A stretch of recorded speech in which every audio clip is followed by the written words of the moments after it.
सुप्रभातम बच्चों। मैं एन.के. शर्मा सहायक आचार्य गवर्नमेंट कॉलेज बनेड़ा अपने यूट्यूब चैनल में आप सभी का हार्दिक स्वागत करता हूँ। आज हम पढ़ेंगे प्रजापति सूक्त। प्रजापति सूक्त ऋग्वेद के 10वें मंडल से लिया गया है। ये ऋग्वेद का जो अंतिम मंडल है, 10वां मंडल, उसमें है। उसमें जो सूक्त संख्या 121 है वही हमारा प्रजापति सूक्त है। इस प्रजापति सूक्त में कुल 10 मंत्र हैं, 10 ऋचाएँ हैं। प्रजापति सूक्त के देवता प्रजापति है। प्रजापति का ही दूसरा नाम हमें क देवता के रूप में, जो ये क या प्रजापति लिखा हुआ है, क या प्रजापति, तो क या प्रजापति, ये प्रजापति का ही दूसरा नाम क है। प्रजापति सूक्त के जो ऋषि है वो है हिरण्यगर्भ ऋषि। हिरण्यगर्भ ऋषि इस सूक्त के ऋषि हैं और इसमें छंद है त्रिष्टुप छंद। त्रिष्टुप छंद जिसमें प्रत्येक चरण में 11 वर्ण होते हैं और कुल 44 वर्ण का जो छंद होता है वो होता है त्रिष्टुप छंद। तो हम ये हो गई प्रजापति सूक्त की सामान्य जानकारी। आपसे परीक्षा में पूछा जाता है कि प्रजापति सूक्त के देवता कौन है, प्रजापति सूक्त के ऋषि कौन है, प्रजापति सूक्त में कौन सा छंद है, तो आप ये उत्तर देंगे। अब हम इसका जो पहला मंत्र है वो मंत्र शुरू करते हैं। हिरण्यगर्भ समवर्तताग्रे भूतस्य जातः पतिरेक आसीत् स दाधार पृथिवीं द्यामुते मां कस्मै देवाय हविषा विधेमः। ये जो नीचे की पंक्ति आई है, कस्मै देवाय हविषा विधेमः, ये आपको प्रजापति सूक्त के लगभग एक मंत्र को छोड़कर लगभग प्रत्येक मंत्र में यही पंक्ति कस्मै देवाय हविषा विधेम, ये पंक्ति आपको मिलेगी और इसका अर्थ आपको एक जैसा ही करना है। यहाँ पर कस्मै देवाय हविषा विधेम, कस्मै जो है वो प्रजापति के लिए आया है। हमने ऊपर पढ़ा है कि प्रजापति और कह ये एक ही नाम है। कस्मै यानी प्रजापति के लिए, उस प्रजापति के लिए, कस्मै देवाय उस प्रजापति के लिए, हविषा हवि द्वारा, विधेम उपासना करते हैं। तो कस्मै देवाय हविषा विधेम, प्रजापति देव के लिए हवि से उपासना करते हैं। यह आपको अर्थ करना है। अब इसका अन्वय देखिए।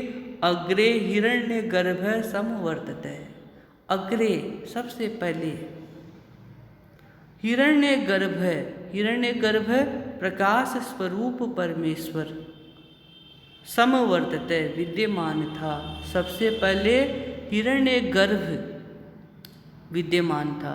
अब हिरण्यगर्भ जो है, यहाँ पर हिरण्य का अर्थ है सोने से बना हुआ अंडा, ये हो गया हिरण्य। गर्भ है उसके मध्य में, जो प्रजापति जो थे वो हिरण्यगर्भ, ये उनका दूसरा ही नाम है। यानी कि स्वर्णिम अंडे के मध्य भाग से जो उत्पन्न हुए हैं उनके लिए यहाँ कहा गया है कि अग्रे हिरण्यगर्भ समवर्तते, सबसे पहले इस सृष्टि के प्रारंभ में सबसे पहले हिरण्यगर्भ विद्यमान था। प्रकाश स्वरूप परमेश्वर विद्यमान था। जात है जिसने पैदा होते ही, एक है अकेले ही, स वह भूतस्य सारी सृष्टि का, भूतस्य का पृथ्वी का जो निर्माण है 5 तत्वों से हुआ है। पृथ्वी जल अग्नि तेज, पृथ्वी जल अग्नि वायु और आकाश, इन 5 तत्वों से, 5 महाभूतों से पृथ्वी का निर्माण होने के कारण यहाँ भूतस्य का तात्पर्य है सारी सृष्टि का। पति स्वामी आसीत बन गया, जो उत्पन्न होते ही संपूर्ण सारी सृष्टि का स्वामी बन गया। स पृथ्वीम उत इमाम द्याम दाधार, उसने, स उसने, किसने? प्रजापति ने, पृथ्वी को, उत और इमाम इस द्याम द्युलोक को, आकाश लोक को, दाधार धारण कर लिया। कस्मई देवाय हविषा विधेम, उस प्रजापति देव के लिए हविषा, हवि के द्वारा, हवि से, हविष्या अन्न के द्वारा, विधेम उपासना करें। तो शब्दार्थ देखिए। अग्रे सबसे पहले, हिरण्य गर्भ प्रकाश स्वरूप परमेश्वर, समवर्तते विद्यमानता। तो सबसे पहले हिरण्य गर्भ विद्यमान था। यहाँ पर सृष्टि की जो उत्पत्ति हुई उसके बारे में बता रहे कि सबसे पहले क्या विद्यमान था? हिरण्य गर्भ। उस हिरण्य गर्भ ने क्या किया? जात एक से, उत्पन्न होते ही, एक अकेला ही वह, भूतस्य पति, सारी सृष्टि का स्वामी, आसीत बन गया। पृथ्वीम भूलोक को, उत और इमाम द्याम इस आकाश लोक को, दाधार धारण कर लिया। कस्मई देवाये उस प्रजापति देव के लिए, हविषा हवि के द्वारा, हवि से, विधेम उपासना करें। तो उपयुक्त जो मंत्र है, प्रसंग देखिए। उपयुक्त मंत्र ऋग्वेद के प्रजापति या क सूक्त से समुद्धृत है। तो प्रजापति सूक्त का ही दूसरा नाम है क सूक्त।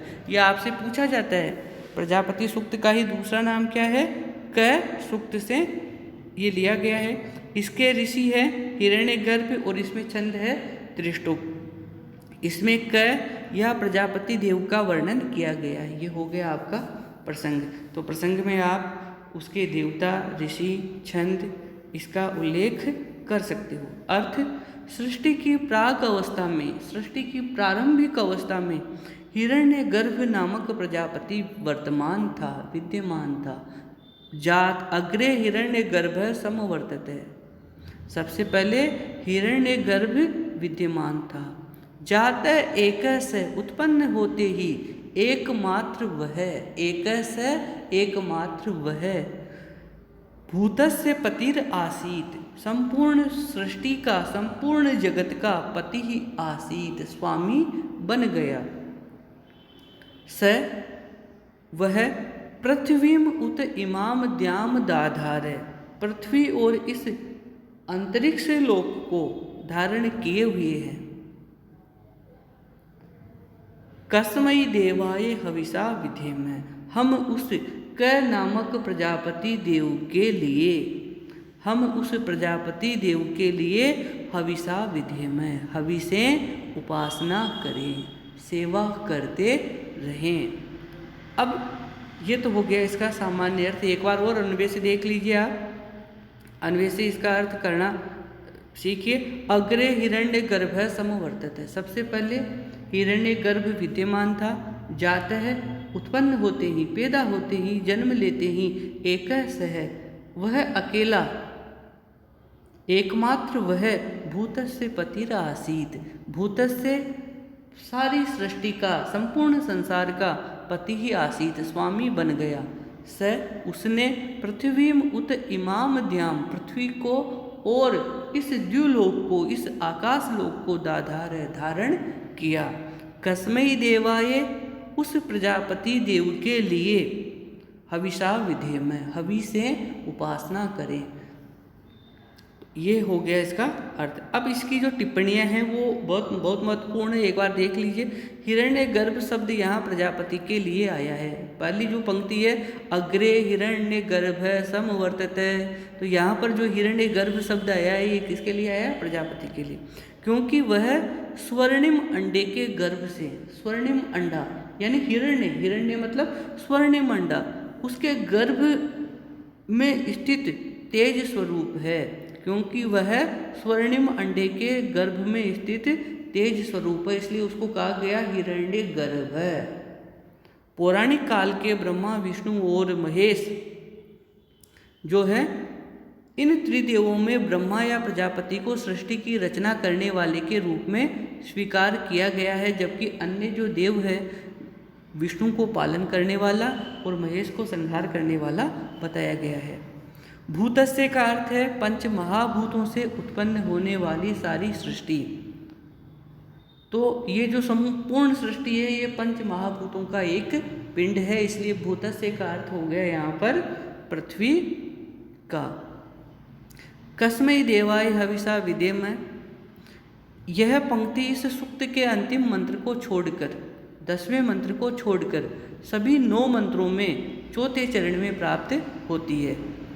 इसमें प्रयुक्त कस्मै शब्द में विद्यमान क के विषय में विद्वानों में मतभेद है, किंतु जो हमारी भारतीय परंपरा है, आप नीचे देखिए, भारतीय विद्वानों का मत है कि क शब्द का अर्थ प्रजापति करना ही समुचित है, क्योंकि आगे चलकर संस्कृत में यह शब्द स्पष्ट रूप से प्रजापति के अर्थ में आने लग गया था। इसलिए यहाँ पर जो क शब्द है कस्मै देवाय, तो ये कस्मै देवाय प्रजापति देव के लिए, इसका अर्थ आपको क्या करना है, कस्मै देवाय का प्रजापति देव के लिए, ये इसका अर्थ करना है।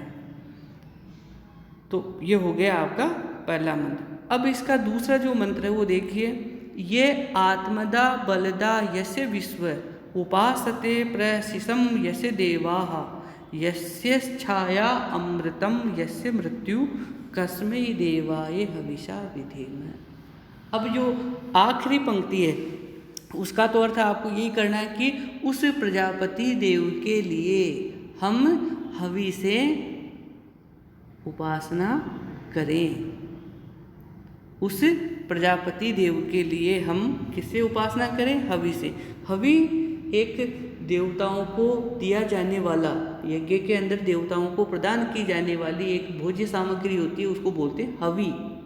तो हम प्रजापति देव के लिए हवि से, हवि के द्वारा उपासना करें। ये कस्मै देवाय हविषा विधेम का अर्थ हो गया। अब देखिए प्रजापति के लिए बताया गया है कि प्रजापति क्या क्या प्रदान करने वाला है। ये आत्मदा बलदा, जो आत्मदा प्राण देने वाला, प्राणदाता है, और बलदा शक्ति प्रदान करने वाला है, जो प्राणदाता है और जो शक्ति प्रदान करने वाला है। यस्य जिसके प्रशिशम अनुशासन को, आज्ञा को विश्वे सभी प्राणी मानते, यस्य देवाः उपासते, जिसकी अन्य सभी देवता उपासना करते हैं। यस्य छाया अमृतम, जिसकी छाया क्या है, अमृत है। यस्य मृत्यु, और जिसकी छाया मृत्यु है। कस्मै देवाय हविषा विधेम, उस प्रजापति देव के लिए हम उपासना करते हैं। एक बार इसका अर्थ और देख लीजिए, शब्दार्थ क जो, क नहीं है, यह जो आत्मदा आत्मा को ज्ञान आदि देने वाला, आत्मा को देने वाला, आत्मज्ञान प्रदान करने वाला, या फिर प्राणदाता। बलदा शक्ति प्रदान करने वाला, बल देने वाला। यस्य जिसके प्रशिशम अनुशासन को विश्वे सभी प्राणी मानते हैं। देवा शक्ति संपन्न देवता भी उपासते मानते हैं, जिसकी उपासना करते हैं, जिसके अनुशासन को मानते हैं। यस्य जिसकी छाया, आश्रय या प्रतिमूर्ति अमृतम अमरता और मृत्यु मौत है। तो ये हो गया इसका शब्दार्थ। अब एक बार इसका आप अर्थ देखिए। जो प्रजापति आत्मा का, यह आत्मदा बलदा, जो प्रजापति आत्मा का और बल का देने वाला है। यस्य जिसकी आज्ञा को समस्त संसार, सभी प्राणी और देवता स्वीकार करते हैं। अमृता अमरता और मृत्यु जिसकी छाया है। हम उस क नामक प्रजापति देव की हविष्य अन्न से, हवि के द्वारा उपासना करें, सेवा करें। तो यहाँ पर एक बार फिर इसका अन्वय अर्थ कर लीजिए।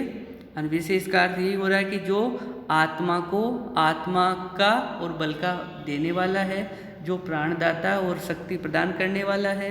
यस्य प्रशिशम जिसकी आज्ञा में, जिसके नियंत्रण में, जिसके आदेश में, जिसके अनुशासन में विश्वे सभी प्राणी मानते हैं। यस्य देवा उपासते, और जिसकी सभी देवता उपासना करते हैं। यानी कि सभी प्राणी और सभी देवता जिसके आदेश को, जिसके अनुशासन को मानते हैं।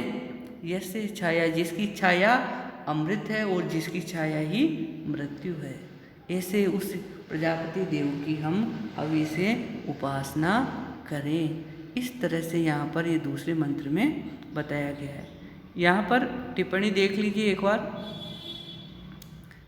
टिप्पणी संख्या 1, यहाँ प्रजापति को आत्मा का और बल का देने वाला स्वीकारा है।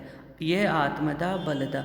इससे यह भाव निकलता है कि जिस प्रकार अग्नि से स्फुलिंग या कण निकलते हैं, उसी प्रकार प्रजापति ब्रह्म या परमात्मा से ये सभी आत्माएं उत्पन्न हुई है, क्योंकि वो आत्मा को प्रदान करने वाला है। इस प्रकार आगे चलकर फैलने वाला दार्शनिक विचारों का मूल यहाँ मिल जाता है।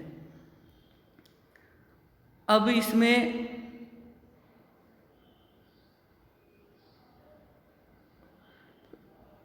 मंत्र संख्या 3 जो है, मंत्र संख्या 3 से पहले आप इसमें एक बार टिप्पणी संख्या 3 भी देखिए। इस शक्तिशाली प्रजापति देव के नियंत्रण में, उसकी आज्ञा में, उसके आदेश में संसार के प्राणी ही नहीं वर्ण देवता तक भी रहते हैं।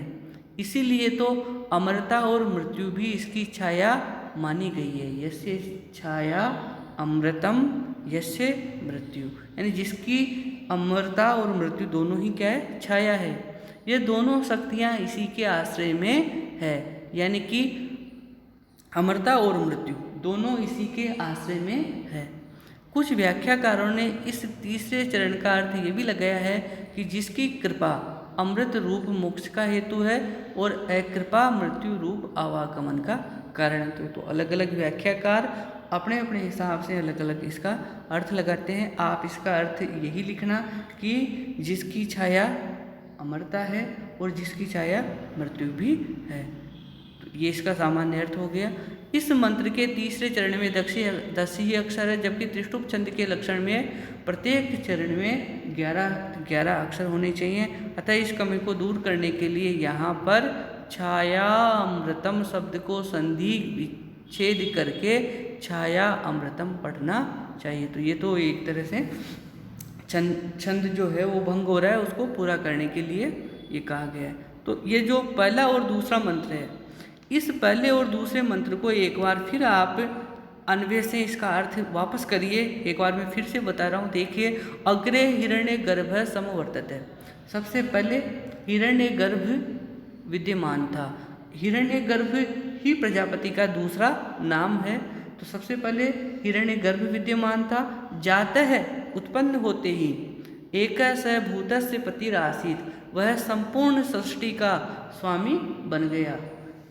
उत्पन्न होते ही वह अकेला ही संपूर्ण सृष्टि का स्वामी बन गया। स पृथ्वी, उसने पृथ्वीलोक को, उत और इमाम द्याम, इस आकाश लोक को दाधार धारण किया है।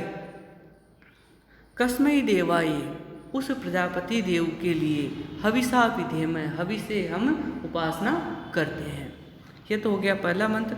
अब इसका जो दूसरा मंत्र है उसको भी अन्वय से आप यहाँ से अर्थ करिए उसका।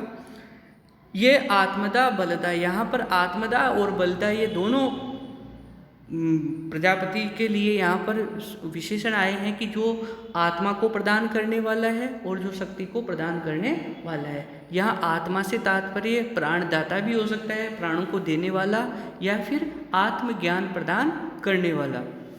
तो जो आत्मज्ञान देने वाला और जो शक्ति देने वाला है, यस्य प्रशिषम, जिसके आज्ञा में, जिसके नियंत्रण में कौन कौन रहते हैं, विश्वे यानी सभी प्राणी। यस्य देवा उपासते, और जिसकी आज्ञा में सभी देवता भी जिसके आदेश को मानते हैं। यस्य छाया, जिसकी छाया अमृत है, और यस्य मृत्यु, जिसकी छाया ही मृत्यु है। उस प्रजापति देव के लिए हम उपासना करते हैं। तो ये हो गया दूसरा मंत्र। अब इसके जो आगे के मंत्र हैं उनको हम अगले वीडियो में पढ़ेंगे। धन्यवाद।